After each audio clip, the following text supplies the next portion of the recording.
நரைத்திருந்தது. அப்படி என்று சொன்னால் எவ்வளவு உன்னிப்பாக ஸல்லல்லாஹு அலைஹி வஸல்லம் அவர்களை சஹாபாக்கள் கவனித்திருக்கிறார். எவ்வளவு தூரம் அவர்களிடம் இருந்து அறிவை பெற்றுக் கொள்ள வேண்டும், அவர்களை பற்றிய உண்டான அந்த விஷயத்தை உலகுக்கு அறிவிக்க வேண்டும். லுஹருடைய நேரத்திலே நான் இது ஒரு உதாரணத்துக்கு சொல்லுகின்றேன், நடக்கவில்லை. 4வது ரக்காத்திலே சுபஹ்விலே நாங்க சுபஹ்விலே 2வது ரக்காத்துல குனூத் ஓதுறோம். குனூத் தரிபட்டிருக்கிறது. ஹத்தா ஃபாரக துன்யா கனத ரசூலுல்லாஹி ஸல்லல்லாஹு அலைஹி வஸல்லம், துனியாவிலிருந்து அவர்கள் விசாலாகும் வரை சுபஹ்விலே அவர்கள் குனூத் ஓதுவர்களாக ஆயிருந்தார்கள். சஹாபாக்கள் கேட்டார்கள், அகான கபுலர் ருக்கு அம்பாதர் ருக்கு, ருக்குவுக்கு முன்னால் இருந்ததா ருக்குவுக்கு பின்னால் இருந்ததா? சொல்றாரு கான பாதர் ருக்கு, ருக்குவுக்கு பின்னால் ஆகி இருந்தது. அது சுன்னத்தாக்கப்பட்டது. ஆக லுஹருடைய வக்திலே ஸல்லல்லாஹு அலைஹி வஸல்லம் சமி அல்லாஹு லிமன் ஹமிதா என்று எழும்பக்கூடிய நேரத்திலே ஏதோ ஒரு காரணத்திற்காக தன்னுடைய கையினால் தன்னுடைய பிடரியை இப்படி தடவினார்கள் என்று வைத்துக் கொள்வோம். ஏதோ ஒரு காரணம், தன்னுடைய கையினால், முபாரக்கான கையினால் 4வது ரக்காத்து அந்த லுஹருடைய வக்திலே உதாரணமாக அந்த இஅ்திதாலிலே சமி அல்லாஹு லிமன் ஹமிதா என்று சொன்னதற்கு பின்னால் ஸல்லல்லாஹு அலைஹி வஸல்லம் அவர்கள் தங்களுடைய முபாரக்கான கையை கொண்டு இந்த பிடரை இப்படி தடவினார்கள் என்று சொன்னால்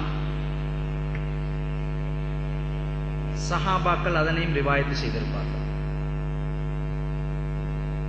ومسح رسول الله صلى الله عليه وسلم بيده اليمنى رقبته في صلاة الظهر بعد ركوع ركعات الأربع. 4வது ரக்காத்திலே ஸல்லல்லாஹு அலைஹி வஸல்லம் அவர்கள் ருக்குவிலே இருந்து இஅ்திதாலுக்கு வந்ததற்கு பின்னால் தன்னுடைய வலது கையினால் தன்னுடைய பிடரியை தடவினார்கள். இதை இமாம்கள் பார்த்தால் என்ன செய்வார்கள்? அதுவும் ஒரு சுன்னத்து என்று ஆக்கப்பட்டது. லுஹர் தொழுகையிலே ஒரு கடைசி ரக்காத்திலே ருக்குவுக்கு பின்னால் தன்னுடைய வலது கையை கொண்டு பிடரியை தடவுவதும் சுன்னத்து என்று பதியப்பட்டுவிடும். அந்த அளவுக்கு நுண்ணிப்பாக ஸல்லல்லாஹு அலைஹி வஸல்லம் அவர்கள் கவனித்தார்கள், அவர்களை இருந்து அறிவை பெற்றுக் கொள்வதற்காக, உலகத்துக்கு பரப்புவதற்காக. இப்பொழுது நான் விஷயத்துக்கு வருகின்றேன். ஆக லா துத்ரிகுல் அப்சார் வ ஹுவ யுத்ரிகுல் அப்சார், அவனை கண்ணால் காண முடியாது, அவன் பார்த்து கொண்டிருக்கின்றான். இதைத்தான் ஸல்லல்லாஹு அலைஹி வஸல்லம் அவர்கள் ஹதீஸ்லே விளக்கம் சொன்னார்கள். அன்தஅபுத இஹ்சான் என்றால் என்ன? அன்தஅபுத ரப்பக கஅன்னக தராஹு ஃபஇல்லம் தகுன் தராஹு ஃபஇன்னஹு யராக், அவனை பார்த்து கொண்டிருப்பதை போன்று நீங்கள் வணங்க வேண்டும். ஆனால் நீங்கள் அவனை பார்க்காவிட்டாலும் அவன் உங்களை பார்த்து கொண்டிருக்கிறான் என்று ரசூல் ஸல்லல்லாஹு அலைஹி வஸல்லம் சொன்னார். அருமையானவர்களே, அல்லாஹ் தஆலாவின் நல்லடியார்களே, இந்த இடத்திலே நாம் பார்க்க வேண்டும், அவனை திக்ர் செய்வது என்பது, அவனை கண்ணால் கண்டு திக்ர் செய்வது என்பது முடியாது. அவனை காண்பது எப்போது காணலாம்? நிச்சயமாக காணலாம், நாளை யௌமல் கியாமாவிலே. ஸல்லல்லாஹு அலைஹி வஸல்லம் அவர்கள் சொன்னார்கள், இன்னக்கும் சதரவுன ரப்பக்கும் யௌமல் கியாமத்தி கமா தரவுனல் கமர லைலத்தல் பத்ர் அவ் கமா கால அலைஹி ஸலாத்து வஸலாம். இன்னக்கும் சதரவுன ரப்பக்கும் யௌமல் கியாமத்தி கமா தரவுனல் கமர லைலத்தல் பத்ர், 14ஆம் இரவின் அதாவது சந்திரனை நீங்கள் முழுமையாக பார்ப்பதை போன்று உங்களுடைய ரப்பை நீங்கள் நாளை மறுமையிலே பார்க்கலாம் என்று சொன்னார். ஆக ஸல்லல்லாஹு அலைஹி வஸல்லம் அவருடைய இந்த ஹதீஸின் படி, குர்ஆனுடைய ஆயத்தின்கள் படி, அல்லாஹ்வை இந்த உலகத்தில் நாம் கண்ணால் காண்பது முஹால், முடியாத காரியம், அசாத்தியமானது. அப்படி என்றால் அவனை பற்றி அறிவது எப்படி? ஆயாத்திஹி, அவனுடைய அத்தாட்சிகளை கொண்டு, அவருடைய அத்தாட்சிகளை கொண்டு அவன் அறியலாம், இப்படிப்பட்டவன் என்று அறியலாம். அவருடைய தன்மைகள் எப்படிப்பட்டது என்பது அவன் இந்த உலகத்திலே வைத்திருக்கக்கூடிய அத்தாட்சிகளை கொண்டு நாம் அறியலாம். அதிலே அவனுடைய வல்லமையை நாங்கள் விளங்கிக் கொள்ளலாம், அவனை திக்ர் செய்யலாம். ஆக அவனை பற்றி உண்டான அறிவை பெற்றுக்கொள்ள இருக்கின்றது. இந்த அறிவை நாம் பெற்றுக்கொள்வது அவசியம். இது திக்ருக்கு துணை செய்யக்கூடிய ஒன்று. அருமையானவர்களே, அல்லாஹ் தஆலாவின் நல்லடியார்களே, அல்லாஹ்வுடைய அத்தாட்சியை பற்றி அவன் குர்ஆனிலே கூறக்கூடிய நேரத்திலே கூறுகின்றான், وَمِنْ آيَاتِهِ يُرِيكُمُ الْبَرْقَ خَوْفًا وَطَمْعًا وَيُنَزِّلُ مِنَ السَّمَاءِ مَاءً فَيُحْيِي بِهِ الْأَرْضَ بَعْدَ مَوْتِهَا إِنَّ فِي ذَلِكَ لَآيَاتٍ لِقَوْمٍ يَعْقِلُونَ.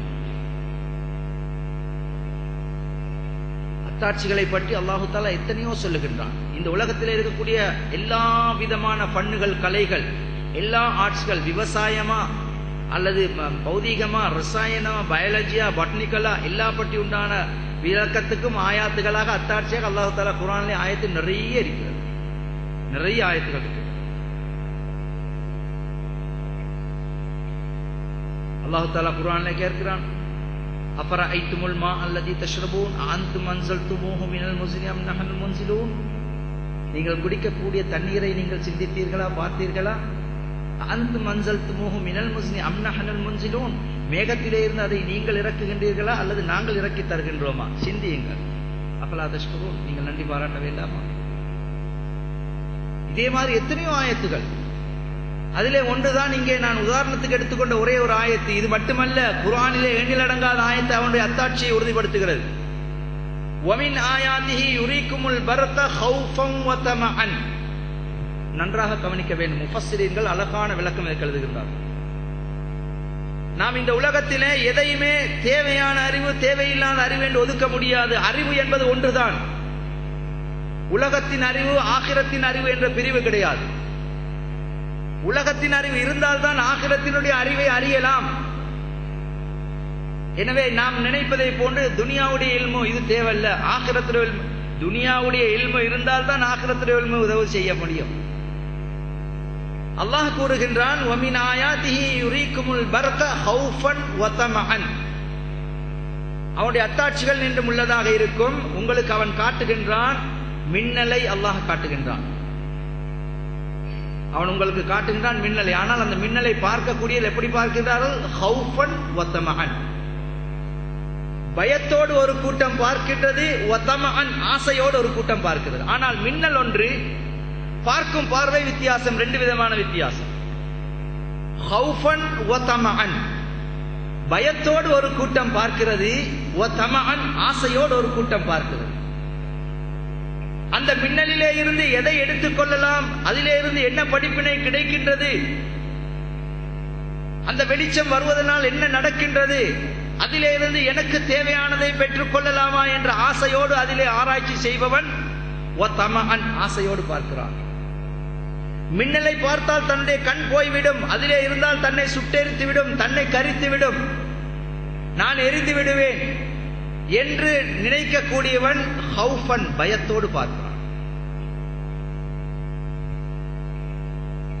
அல்லாஹ் தஆலா நல்லடியார்களே, இல்மும் திக்ரும் எந்த அளவுக்கு பிரயோசனம் என்பது ஆரம்பத்திலே தெரியாமல் இருந்தாலும் இன்றைய 21ஆம் நூற்றாண்டு, 20ஆம் நூற்றாண்டு, 19ஆம் நூற்றாண்டின் பிற்பகுதியிலே இருந்து இன்று 21வது நூற்றாண்டு வரை ஒவ்வொரு விஷயமும் உலகத்திலே கண்டுபிடிக்கப்படுகின்றது என்று சொன்னால் அதனுடைய மூலம் குர்ஆனிலே இல்லாமல் இல்லை, ஹதீஸிலே இல்லாமல் இல்லை.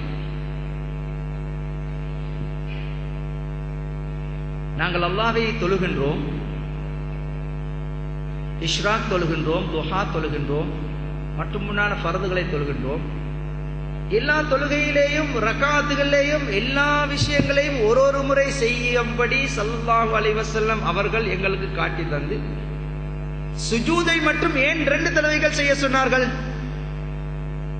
ஏன் சுஜூத் மட்டும் 2 முறை ஒரு ரக்காத்திலே? 17 ரக்காத்துகள், 34 சுஜூத். ஸல்லல்லாஹு அலைஹி வஸல்லம் அவர்கள் அதிகமாக தன்னுடைய துஆவை சுஜூதிலே கேட்டார்கள் என்பதை நாங்கள் பார்க்கிறோம். நாளை மறுமையிலேயும் அல்லாஹ் தஆலாவுக்கு முன்னேறா சஜதாவிலே இருப்பார்கள். இர்ஃபா ரஸக சல் துஅத, அல்லாஹ் சொல்லுவான், நபியே உங்களுடைய தலையை தூக்குங்கள், சல் துஅத கேளுங்கள் தரப்படும், தருவேன் கேளுங்கள். ஸல்லல்லாஹு அலைஹி வஸல்லம் அவர்கள் ஷஃபாஅத் செய்வார். அன்றைய கியாமத்திலேயும் அவர்கள் சஜதாவிலே தான் இருப்பார்கள் என்று ஹதீஸின் மூலமாக நாங்கள் பார்க்கிறோம்.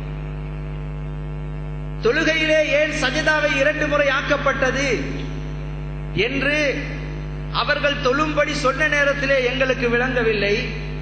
ஆனால் 21ஆம் நூற்றாண்டிலே ஒரு அறிஞன் கண்டுபிடித்திருக்கிறான். ஏன் சஜதா? முஸ்லிம் அல்ல, மாற்று மதத்தை உடைய ஒரு அறிஞன். நான் நினைக்கிறேன் சாதாரணமாக கம்ப்யூட்டர்களில் இமெயில்கள் உள்ளவர்களுக்கு இந்த இமெயில் வந்தாலும் வந்திருக்கலாம். இன்று உலகத்திலே நாங்கள் பார்க்கிறோம் அட்வான்ஸ் டெக்னாலஜி. ஆக அதி உயர் தொழில்நுட்பத்தின் அடிப்படையிலே